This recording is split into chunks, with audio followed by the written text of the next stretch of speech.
मैं आप दोनों से एक सवाल हूँ। मुसलमानों का कोई एक नेता आपको कभी नजर आया, एक नाम जिसको पूरे देश के मुसलमानों ने अपना नेता कहा हो? शायद नहीं हिंदुस्तान में, है ना?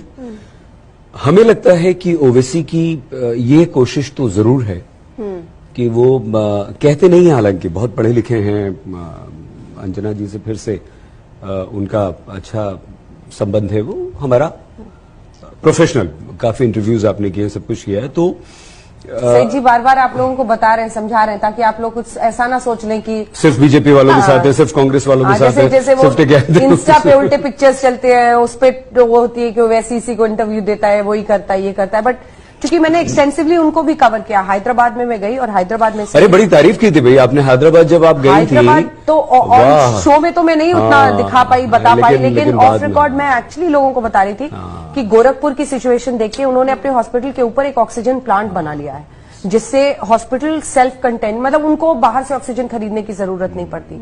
उन्होंने मतलब मैं शॉक्ड थी, जितना मुझे मेल डॉक्टर्स नहीं दिख रहे थे उससे ज्यादा मुझे फीमेल डॉक्टर्स दिख रही थी, और वो हिजाब भी पहनी हुई थी and they were performing all over the place. सबके अपने रिलीजियस वो रहते हैं, जो भी उनकी मान्यताएं हैं, but there were so many girls, और ये देख के बहुत खुशी हुई कि हॉस्पिटल में वो लोग काम करें, और वो लड़कियों की शिक्षा पर, उस पर हैदराबाद में उन्होंने काम किया है। Nobody can deny that. यही हम कह रहे थे, हमने सुना था, अंजना जी ने बड़ी तारीफ की थी। खैर, तो कहने का मतलब सिर्फ ये है कि ओवैसी मुसलमानों के एक सर्वमान्य नेता, जिन्हें पूरे देश में माना जाए, मुसलमानों के बीच बनना तो चाहते हैं, भले वो ना कहें क्योंकि वो पढ़े लिखे इंसान हैं। 0 सीट्स आए थे पिछली बार यूपी में, इसका ये मतलब नहीं ना, नहीं मुस्लिमों ने उनके लिए वोट किया। मुस्लिम्स बहुत स्ट्रेटेजिकली वोट कर रहे हैं वहां पे, समाजवाद जो बीजेपी को हराएगा उसके साथ जाएंगे। इसीलिए जब आप लड़ी सॉरी सीट पर रहे हैं तो कौन आपको वोट देगा? इसीलिए they will go with an SP, they will go with a Mamata Banerjee. They see कि हमें बीजेपी को हराना है। उनको असदुद्दीन ओवैसी के करियर में उनका स्टेक नहीं है, उनका स्टेक है कि हमें बीजेपी को हराना है। तो 0 सीट्स आई यहां पर।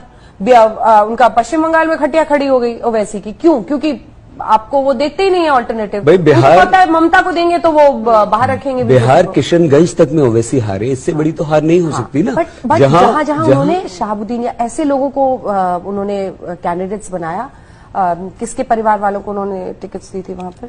शहाबुद्दीन की पत्नी, शहाबुद्दीन की पत्नी और भी लोगों को, और ठीक है, तो उन लोगों को दी, तो वो वैसे भी जीतने वाले लोग थे। तो हाँ, नहीं हम जो ठीक है, आप बिल्कुल ठीक कह रही हैं, आपसे सहमत है, लेकिन हमारा कहने का मतलब सिर्फ ये है, जो हमें लग रहा है ओवैसी ये कोशिश कर रहे हैं, भले ही ना कहते हुए, क्योंकि ओवैसी इकलौते आपको ऐसे राजनेता मिलेंगे जो, आप कुछ भी बात कर लीजिए, वो संविधान को पढ़ा लिखा बैरिस्टर आदमी है, तो वो संविधान का हवाला देते हुए कि साहब ये लिखा है इसलिए मैं ऐसी बात कर रहा हूं, और आपके सामने हूं, अगर मैं गलत कर रहा हूं तो आप मुझ पर केस कीजिए, कानूनन मुझे जेल में डाल दीजिए। अच्छा, उनकी पॉपुलैरिटी की वजह लेकिन उनके एक्सट्रीम व्यूज ही हैं, सही, ये भी समझना पड़ेगा। वो भी सही है, वो ठोक कर बोलते हैं, और वो बोलते हैं कि हाँ मैं कर रहा हूँ मुस्लिमों की राजनीति, आप मुझे क्यों रोक रही हैं? जब हिंदुओं की राजनीति करते हैं मोदी साहब तो आप नहीं बोलते। मोदी बोलते हैं वो, तो वो खुलकर बोलने वाले, तो उनका जो एक्सट्रीम व्यू पॉइंट है, टेकिंग हेड ऑन, और जो अंदाज है बोलने का, इसकी वजह से पॉपुलैरिटी। कई बार तो कॉन्क्लेव में हम लोग देखते हैं कि बड़े बड़े मंत्रियों के साथ सेल्फी खिंचाने की किसी की दिलचस्पी नहीं रहती, लेकिन ओवैसी के लिए मार हो जाती है वहां पे उनके साथ सेल्फी लेने की। So there is some amount that, जो एक होता है ना, एक मिस्ट्री एलिमेंट, एक एक्स फैक्टर जो होता है कुछ लोगों में, वो शायद उनके साथ है। बिल्कुल है, और ऐसा नहीं है कि ओवैसी को मुसलमान पसंद कर रहे हैं। अच्छा, ओवैसी की तारीफ दूसरे, जैसे कॉन्क्लेव वाली बात है, हमारे कॉन्क्लेव में ऐसा थोड़ी है कि वो गरीब मुसलमान आता है या मुसलमानों की भरमार होती, 2 4 5 होते होंगे। तो कहने का मतलब यही है, जो हमें लग रहा है, ओवैसी की कोशिश तो है कि भाई मैं एक सर्वमान्य नेता बन जाऊं, लेकिन मुसलमान ने जो बंगाल में वोट किया, मुसलमान जो अंजना जी कह रही हैं कि बहुत स्ट्रेटेजिकली वोट कर रहा है, ये सच्चाई है, बिल्कुल सच्चाई है। और ओवैसी को कुछ वोट तो मिलते ही हैं, कुछ। भाई महाराष्ट्र में आप अगर इम्तियाज जलील एमपी बन जाते हैं, औरंगाबाद में मुसलमान नहीं है भाई, वहां ऐसा डिसाइसिव मुसलमान नहीं है, और वहां अगर वो, तो आप इसे हल्के में नहीं ले सकते।